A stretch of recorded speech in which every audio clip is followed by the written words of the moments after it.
41장 46절부터 57절 말씀. 네. 물을 조금만 줄여주세요. 창세기 41장 우리 46절부터 57절의 말씀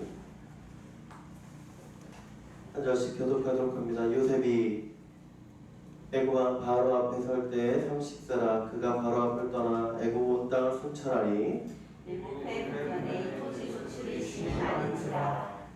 요셉의 애굽 땅에 있는 그 7년 곡물을 거두 각 성에 저장하되 각 성읍 주위의 밭에 곡물을 그 성읍 중에 쌓아두매 쌓아둔 구실이 바닷물같이 심이 많아 그들이 부서지니 그 수가 한이 없으며더라. 흉년이 들기 전에 요셉에게 두 아들이 나되 곧 온의 제사장 보디베라의 딸 아스낫이 그에게서 낳은지라. 그들이 사장의 이름을 문하세라하였으니 하나님이 그에게 모든 고난과 내 아버지의 모든 집을 잊어버리게 하셨다 하며 사람의 이름은 에브라임이라 했으니 하나님이 나를 내가 수고한 땅에서 번성하게 하셨다 하였더라. 애굽 땅에 일곱해 국면이 그치고 요셉의 말과 같이 7해 흉년이 들기 시작하며 각국에는 기근이 있으니 외국 온 땅에 먹을 것이 있더니 애굽 온 땅이 굶주림에 그 손이 바로에게 부르짖어 양식을 구하는지라. 바로가 모든 백성에게 이르되 그들에게 가르쳐 그가 너희에게 이르기대로 하라 하니라. 온 집에 기근이 있음에 요셉이 모든 창고를 열어 애굽 백성에게 팔세. 애굽 땅에 기근이 심하매 각국 백성도 양식을 사려고 애굽으로 돌아와 그들에게 이르렀으니 이들이 모성에 심하였더라. 아멘. 네, 아주 잘 지내셨어요? 코로나가 조금 더 확산이 되고 있어서 약간 불안한 부분도 있고 걱정되는 부분들이 있습니다. 특별히 이제 수험생들 건강관리 잘 하길 바라고 이제 10일도 안 남았는데 건강관리 잘 하길 바랍니다. 요즘 그거라면서요. 수능 특별 방역기간? 참 힘드실 때 살아가고 있습니다. 우리 힘내서 힘내길 바라고 공부하는데 지치지 않기를 바라고 잘 준비한 만큼 또 잘 이루어질 거라고 믿습니다. 그래요. 여러분 이름이 뭡니까? 아이네미즈라고 하는데 이거 다 초등학교 4학년 요즘 초등학교 4학년 문장인가요? 그렇죠? 무슨 뜻이에요? 내 이름 뭡니까? 좋게 시작하는 말이죠. 여러분 이름이란 어떤 의미가 있느냐? 어떤 소설가의 얘기입니다. 누구에게나 이름이 있다. 그 이름으로 불리기 위해 우리 살아가고 그 인생을 이뤄간다. 이름은 무겁지만 그 이름이 내 삶이다. 그 이름이 내 삶이다. 네. 우리의 이름이 우리의 삶을 증명하고 있다는 것이죠. 그렇습니다. 사물에는 이름이 있고 그 이름을 따라 그 사물을 대표합니다. 여러분 냉장고가 아니면 어떻게 돼요? 냉장고를 딱 열었는데 따뜻해. 그럼 뭐가 되는 거예요? 이 냉장고는 고장난 거죠. 그러니까 그 사물이 갖고 있는 이름의 모습을 갖고 있습니다. 그래서 사람들이 어떻게 하느냐? 좋은 이름 지으려고 애를 쓰는 것 같아요. 좋은 이름. 제가 뭐 TV로 자주 보는 건 아닌데 어떤 드라마 예고편을 잠깐 봤어요. 거기 보니까 이름을 지으려고 애를 쓰더라고요. 어떤 이름. 산후조리원에 있는 어머니들끼리 우리의 이름은 이겁니다. 우리 이 집도 이거고 그런 이름들. 똑같은 이름들을 참 많이 듣고 있는 것 같아요. 좋은 이름 찾으려고 애를 쓰죠. 장명소에 가고 철학관에 가고 그런 얘기들을 합니다. 왜 그럴까요? 좋은 이름을 가지면 그만큼 성공한다는 어떤 그런 마음들이 있어요.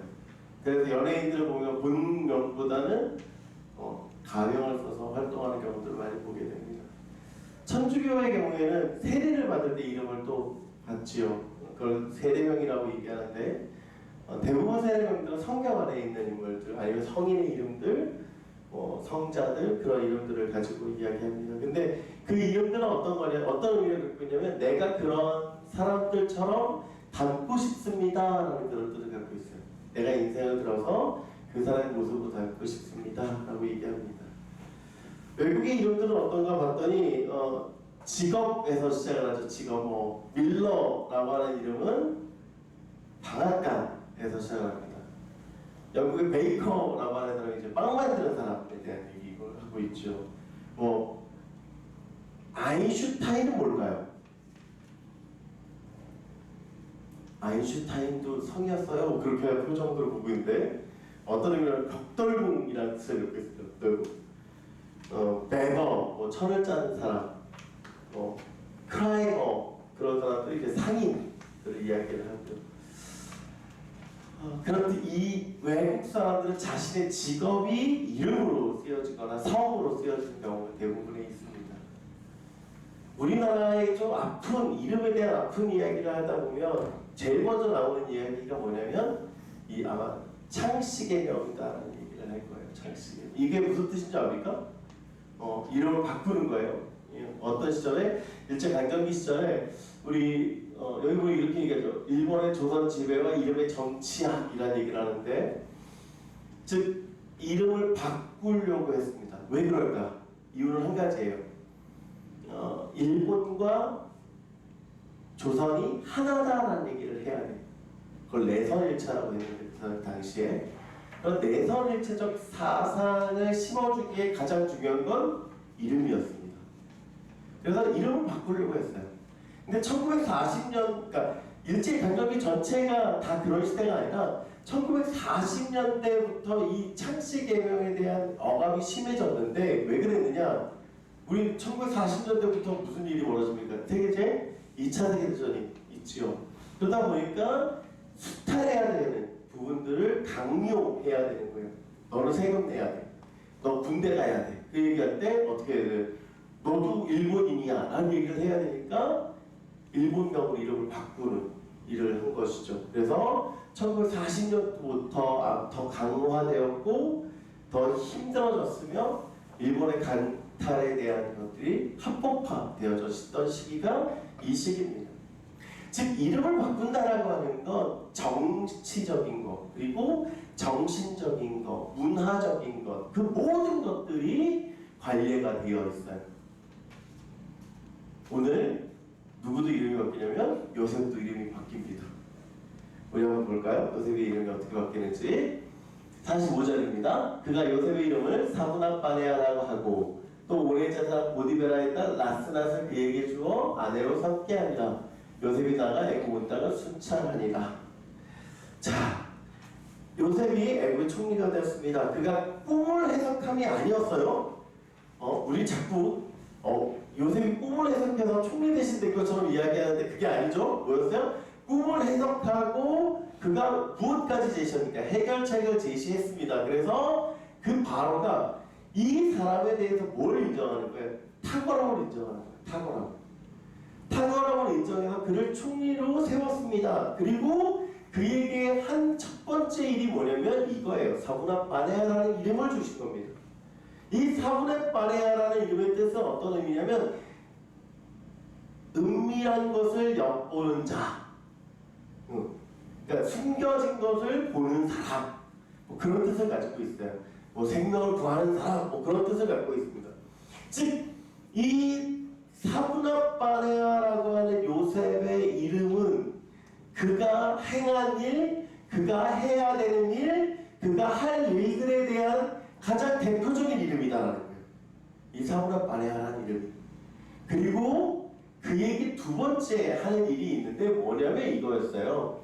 오네 제사장 보디베라의 딸 아스낫을 그에게 주어 아내로 삼게 했다라는 거예요. 즉 바로가 지금 요셉을 애굽 사람화시키고 있다는 거예요. 이해가 돼요?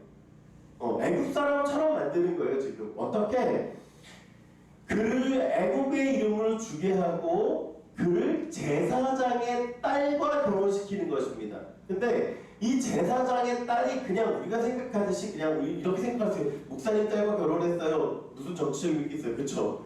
힘이 없잖아요. 그렇죠? 그런데 이 당시의 애굽에서 특별히 오네 제사장이라고 하는 이 오는 태양신을 얘기합니다. 여러분 파라오르라는 뜻은 태양의 아들, 신의 아들이라는 뜻을 갖고 있어요. 즉 온이라는 신의 아들이 바로 파라오야. 그러면 자 보세요. 오네 제사장의 딸이에요. 그 어떤 의미를 갖고 있습니까? 즉 태양신을 섬기는 제사장의 사위가 되는 거예요. 지금. 즉 당시 시대의 종교적인 색채를 갖고 있는 애굽에서 이 요셉의 지위는 상당히 올라가는 위치에 올라가게 됩니다. 즉 이 사람이 히브리 종이었다, 히브리 노예였다, 아무런 의미가 없어요. 뭐가 된 거예요? 그를 탁월함으로 바뀌게 하는 것이죠. 애굽의 중심으로 그의 신분이 바뀌어졌다라고 하는 것입니다. 그리고 그 다음의 일이 무엇이냐면 순찰하니라 라고 시작해요. 순찰하니라. 이것은 그냥 단순하게 제자를 결혼시켰어. 그리고 나서 왕궁에 있게 하는 것이 아니라 순찰을 통해서 애굽의 온 백성이 누구를 인정하게 하는 거예요, 지금? 요셉을 인정하게 하는 거예요.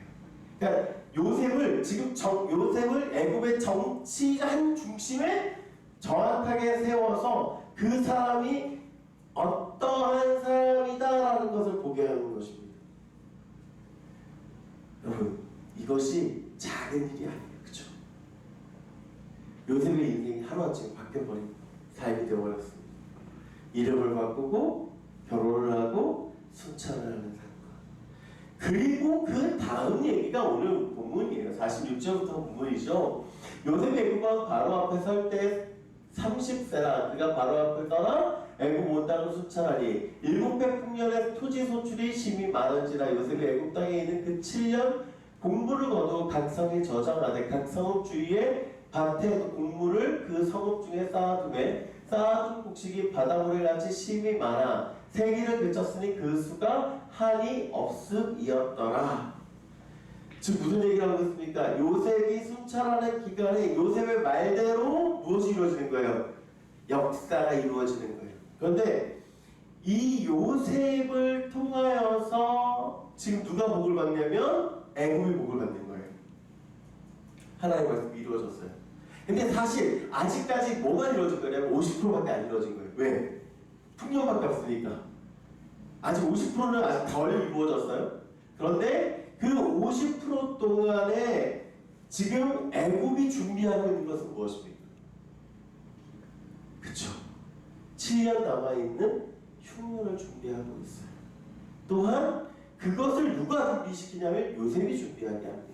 즉 요셉이 바로에게 꿈을 해몽했고 그 해몽한 것에 대해서 해석법, 즉 해결하는 방법을 해결책을 제시했고 그 해결책의 중심에 지금 누가 있는 거예요? 요셉이 있는 거예요.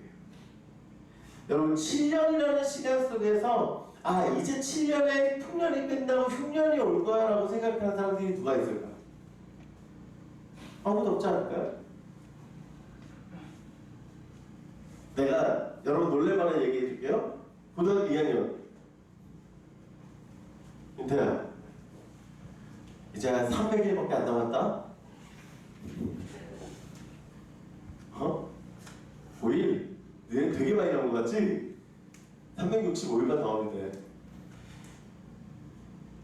그러면 중3은 이제 얼마나 남았을까?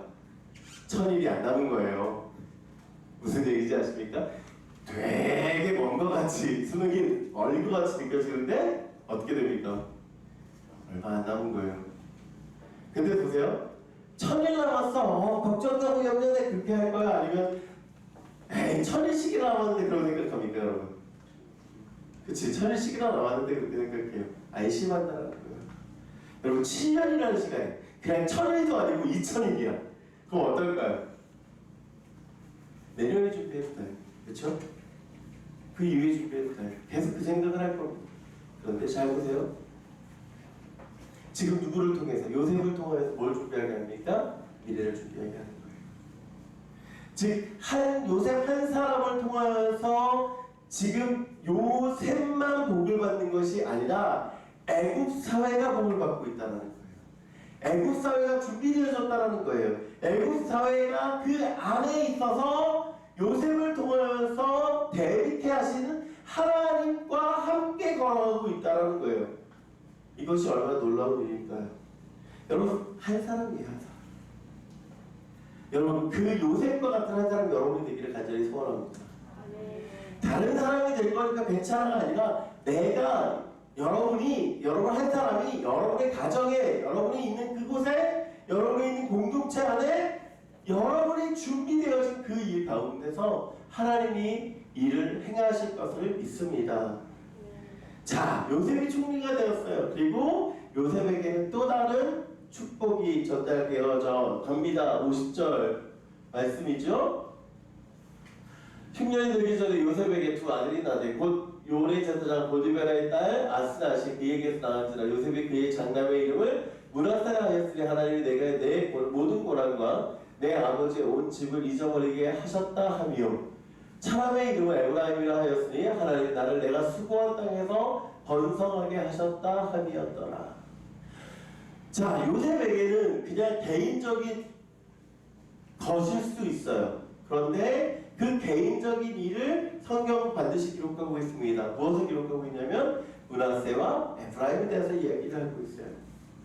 여러분, 므낫세의 이름의 뜻은 무엇입니까? 51절 요셉이 그의 장남의 이름을 므낫세라 했으니 하나님이 내게 내 모든 고난과 내 아버지의 온 집 일을 잊어버리게 하셨다 하며 므낫세라는 이름은 무엇이냐면 잊어버렸다 해요. 잊어버렸다.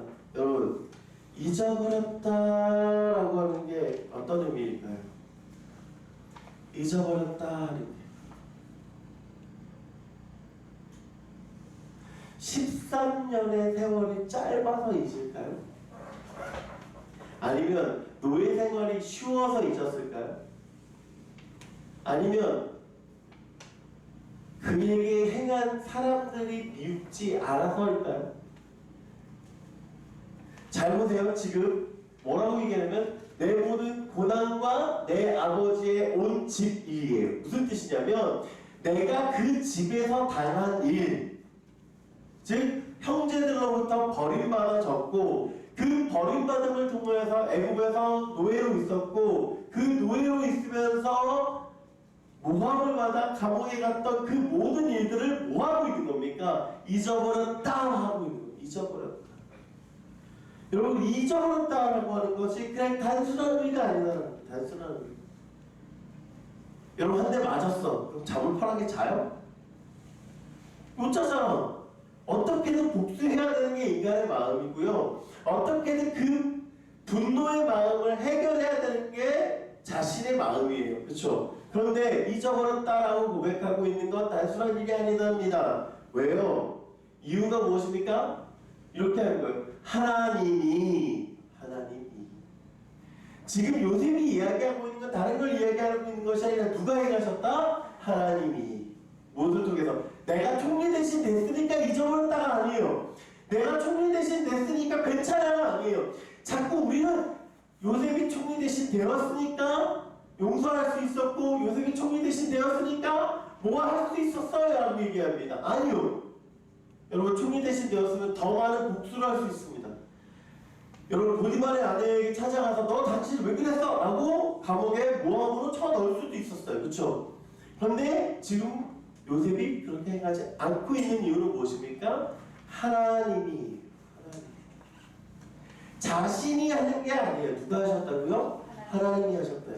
자, 에브라임 이름을 봅시다. 사람의 이름을 에브라임이라 하였으니 하나님이 나를 내가 수고한 땅에서 번성하게 하셨다. 누가요? 하나님이. 계속해서 반복적으로 이야기하고 있는 것은 무엇입니까? 하나님이 하셨다예요. 하나님이 하셨다. 힘든 이 생활 가운데서 지금 자신의 위치에 올라와 보니까 누가 하셨습니까? 하나님이 하셨습니다. 하나님. 자기에게 힘들었고 상처가 되었고 아픔이었지만 누가 했습니까? 하나님이 하셨습니다. 고백하는 거예요.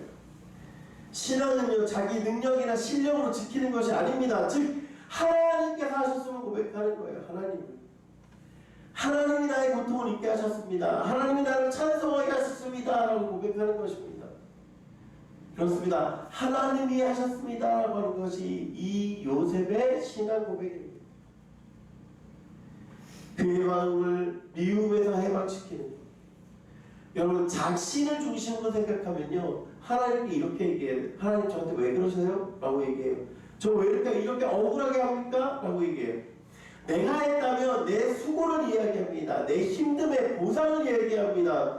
내가 했다고 한다면 하나님 더 원망하며 살 수밖에 없습니다. 그러나 하나님이 하셨기 때문에 때문에 고백할 수 있는 거예요. 하나님이 일하심을 바라봤기 때문에 가능한 것입니다. 하나님의 역사하심을 경험했기 때문에 그렇습니다.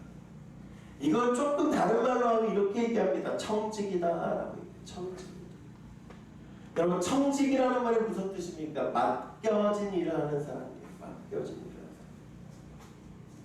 청직이다라고 하는 건 맡겨진 일이에요. 자신의 수고와 자신의 노력과 자신의 열심과 자신의 능력에서 이루어지는 일이 아니라 하나님께 맡겨진 바 그 일을 수행하는 거예요. 그렇다면 그 일을 성공하면 누가 한 일이에요? 내가 한 일이 아니라 주인이 주신 일.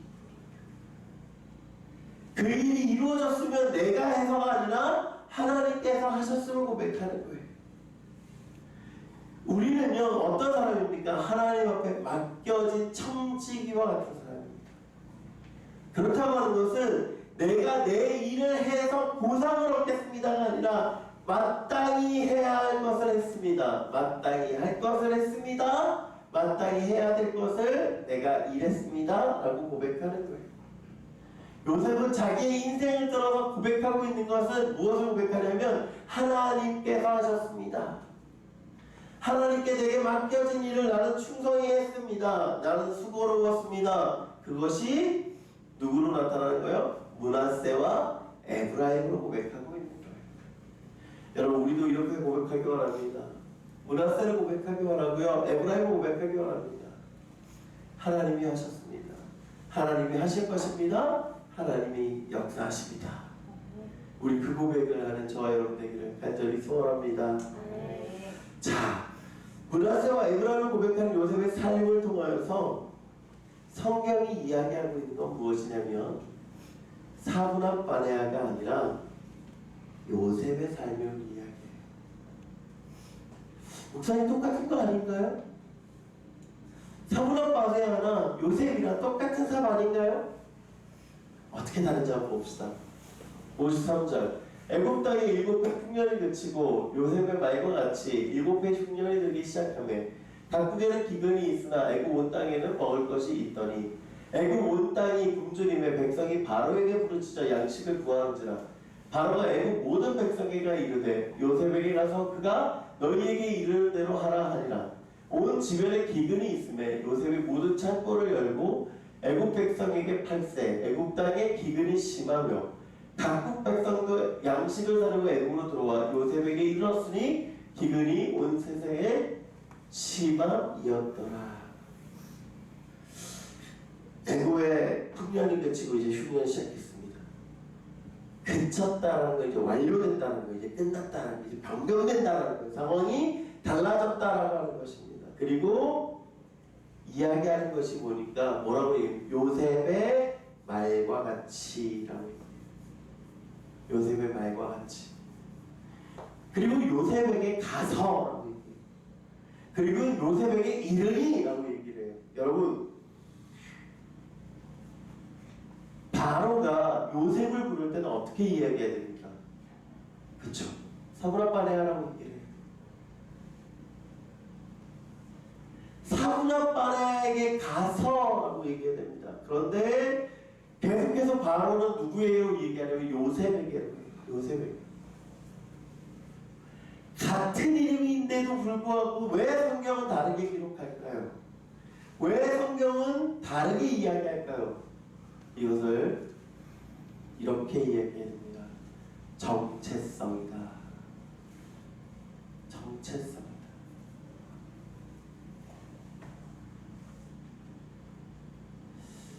다니엘서에 가보면 다니엘의 세 친구 이름이 바뀝니다. 사드락, 메삭, 아벳느고라는 이름으로 바뀌어요. 근데 재미있게도요, 성경에서 느부갓네살이 이 세 사람을 부를 때 사드락, 메삭, 아벳느고야라고 불러요. 즉 바뀐 이름으로 불려요. 그런데 다니엘에게 이 느부갓네살이 다시 이야기할 때는 벨드사살이라고 얘기를 안 해요. 다니엘이라고 불러요. 왜 그럴까? 성경이 분명히 이름이 바뀌었다는 것을 기억하고 있는데도 불구하고 왜 그들의 이름을 다시금 원복시키고 있을까? 어떤 일에 있어서? 하나님 앞에 있어서. 하나님 앞에 있어서. 하나님 앞에 일어나시는 일들에 대해서는 그들의 변경된 이름이 아니라 그들의 원래 이름, 즉 하나님의 백성의 이름으로 불려지고 있다는 거예요. 이게 정체성이라는 것입니다. 그렇습니다. 요셉에게는 사브나 바네아라는 이름이 주어졌지만 여전히 바로에게서 하나님의 역사는 무엇의 역사예요? 요셉의 역사라는 거예요. 요셉은 이깁니다. 여호와께서 더하십니다 라는 뜻을 갖고 있어요. 라헬에게 베냐민이라는 아들을 더해서 그 요셉의 이름은 그것으로 끝이라는 것 같지만 아니요. 요셉의 이름은 계속해서 더해지고 있는 것입니다. 어떻게? 형제로 더해졌고 요셉을 통해서 애굽이 복을 받았고 요셉을 통해서 그 주변 국가가 복을 받았고 누가 마지막에 복을 받습니까? 우리가 다 알듯이 이스라엘이 다시금 복을 얻고 돌아오는 사건까지 이루어지는 것입니다. 즉 사브나 바네아 그냥 은밀한 것을 엿보는 그냥 생명을 구하는 그런 인물로서가 아니라 하나님께서 더하시는 그 사건을 통해서 이야기하고 있다라는 거예요. 애굽의 이름을 가지고 애굽에서 살아가고 있지만 요셉은 철저하게 하나님의 계획 안에서 하나님의 말씀으로 자라가고 있다는 것입니다. 이게 신앙이에요. 이게 신앙이에요. 사브나 바네아가 아니라 요셉이랍니다. 애굽에서 살면서 애굽 사람처럼 살아가는 것이 아니라 애굽에서 살면서 하나님의 백성으로 살아가는 요셉의 삶을 우리에게도 동일하게 제시하고 있다는 것입니다. 무엇입니까? 세상에서 살아가면서 세상 사람처럼 살아가는 것이 아니라 세상에서 살면서 하나님의 백성으로 살아가는 우리에게 말씀하고 있다는 것입니다. 여러분, My name is 난 누구입니다라고 얘기하는 건 내가 이렇게 불려지기 원합니다가 아니라 당신은 나를 이렇게 불러야 됩니다라는 이름을 갖고 있는 거예요. 여러분, 섹스피어에 보면 로미오와 줄리엣에 이렇게 돼 있어요. 이름이란 뭘까? 장미라 불리는 꽃을 이름으로 불러본들 아름다운 향기는 그대로인 것을. 장미라는 꽃을 부르는 이름을 아무 걸로 불러도 뭐가 달라지지 않아요? 그 장미의 향기는 달라지지 않아요. 여러분, 크리스천이라는 이름을 갖고 있는 우리는요 크리스천으로 살아가는 거예요. 기독교인이라고 우리에게 이야기하고 있다면 기독교인으로 살아가는 거예요. 뭐에 대해서? 정체성을 통해서. 왜요? 우리는 하나님을 믿습니다 라는 그 고백에서 시작하는 거고요. 나는 크리스천입니다 라고 하는 그 고백에서 시작하는 것입니다. 요셉이 사나와 바네아라는 이름보다 요셉이라는 이름으로 불렸던 것처럼 여러분의 어떤 이름보다 어떤 명칭보다 크리스천으로서 살아가기를 간절히 소원합니다. 여러분 많이 아는 이야기일 겁니다. 보이즈 비 앰비셔스 들어봤어요? 못 들어봤어요? 보통 영어 시간에 이런 문장을 하는 이야기는 보이즈 비 앰비셔스라고 하는 이 말은 소련의 야망에 가져라 뭐 그런 뜻을 얘기합니다. 근데 이 이야기 시작은 어떤 시작이냐면 여기 이분 보이시나요? 이 동상의 인물로 시작을 합니다. 이 동생의 인물은 윌리엄 클라크라는 인물이에요. 똑같죠? 보이즈 비 앰비셔스라고 써있는 이 윌리엄 클라크 동상은 어디 있을까? 홋카이도에 있습니다. 일본에. 왜 거기 있냐면 삿포로 농구학교, 그러니까 삿포로 농학교라고 하는 이름의 학교가 있었어요. 그곳에 이 윌리엄 클라크라는 분이 1877년에 교각으로 부임을 합니다. 이 삿포로 농학교 이름이 조금 바뀌었어요. 지금은 후쿠오카 대학으로, 홋카이도 대학으로 이름이 바뀌어 있습니다. 그리고 이 삿포로 쪽은 가장 유명한 게 낙농이에요. 여러분 우유, 치즈 그것에 제일 유명한 지역이 삿포로 지역, 홋카이도 이쪽인데 이곳에 왜 이 분의 동상이 되어졌냐면 이렇습니다. 이 보이즈 앰비션스 우리 뭐 소년이가 야망하잖아라고 얘기했지만 이 원래 일본어 뜻은 소년의 큰 뜻을 품어라라는 뜻으로 이야기를 합니다. 이 윌리엄 클라크가 1877년에 8개월 동안 이 학교에 처음 부임해서 교감으로 계셨어요. 근데 이 윌리엄 클라크가 딱 갔더니 학교가 날린 거예요. 막 규율도 없고 단속도 없고 막 그러다 보니까 일본 정부가 이 윌리엄 클라크에게 뭘 요구하냐면 강력한 규율과 강력한 제도를 만들어서 정확한 학칙에 따른 삶으로서 살아가게 해주십시오 라고 얘기했어요. 근데 이분이 재밌게도 교칙을 딱 하나로 만들어요. 부호로. 뭐로 만드냐? Be gentleman. 신사가 되라. 이름을 바꿔요. 그리고 맨날 그걸 구호로 하게 해. 그러니까 어떤 규율이나 규칙을 세부적으로 막 이야기하고 있는 게 아니라 딱 하나. 뭐냐면 당신은 신사입니다. 그러니 그 신사로서 행동하십시오. 그렇게 얘기하는 거예요. 그리고 이분이 큰 뜻을 품은 게 뭐냐면 이 당시 일본에는요 신앙의 자유가 없었습니다. 신앙의 자유가 없어요. 근데 일본에 무엇을 가르치냐면 기독교 신앙을 가르치겠다는 일념으로 이 학교에서 성경 공부를 가르칩니다. 그래서 이 학교에서 어떠한 그 학칙보다 가장 우수한 제일 위의 학칙이 뭐냐면 이런 거였어요. 예수를 믿는 자의 계약. 그러니까 예수를 믿는 자의 계약이라는 서명을 학생들이 하게 해요. 그래서 그 서명을 통해서 기독교 신앙을 가르쳤습니다. 그리고 임종 직전에 이분이 이제 8개월 동안 딱 가르치고 나서 일본의 사람들의 미움을 받았어요. 왜? 그러냐면 아까 말씀드렸죠. 기독교 신앙이 제대로 전파되지 않았기 때문에 기독교 신앙을 가르친다는 이유로 학교에서 이제 퇴임하게 됐어요. 딱 8개월 가르쳤거든요. 근데 이분이 임종 직전에 그가 이제 목사님한테 이렇게 얘기합니다. 지금 세계를 회고해 보면 나에게는 자랑할 만한 것이 없지만 일본의 삿포로에서 8개월 동안 일본의 청년들에게 성경을 가르친 것을 생각하면 큰 기쁨을 느낍니다. 여러분 8개월밖에 되지 않았지만 그것이 가장 큰 기쁨이었다고 얘기합니다. 그리고 나서 이 이야기는 자기가 이제 삿포로를 떠나면서 마지막으로 기차역에서 했던 이야기예요. 그 중에 가장 첫 문장이 보이즈 비 앰비셔스라고 하는 건데 이 문장이 전체 문장은 이렇습니다. 사실은 여러분 혹시 뭐 내가 발음이 좀 괜찮다 그런 친구들이 없을 것 같아서 제가 안 좋은 발음이지만 제가 읽어드릴게요. Boys be ambitious.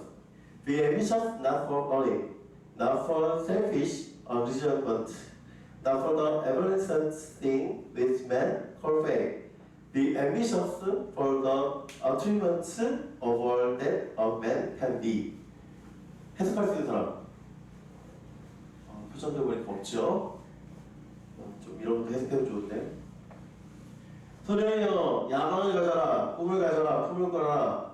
돈을 위해서가 아니라 사리사욕의 확정을 위해서가 아니라 명성이라는 험한 꿈을 위해서가 아니라 어떠한 유능한 인간으로 살 것인가는 대망을 부으라 라고 하는 게 전체 문장이에요. 그런데 제가 왜 이야기하고 있냐면 사실은요 이 보이즈 비 앰비셔스 이 뒤에 하나가 더 있습니다. 사실 단어 하나가 정확히 단어 두 개가 뭐라고 돼 있냐면 for Christ, for Christ 즉 그리스도를 위하여.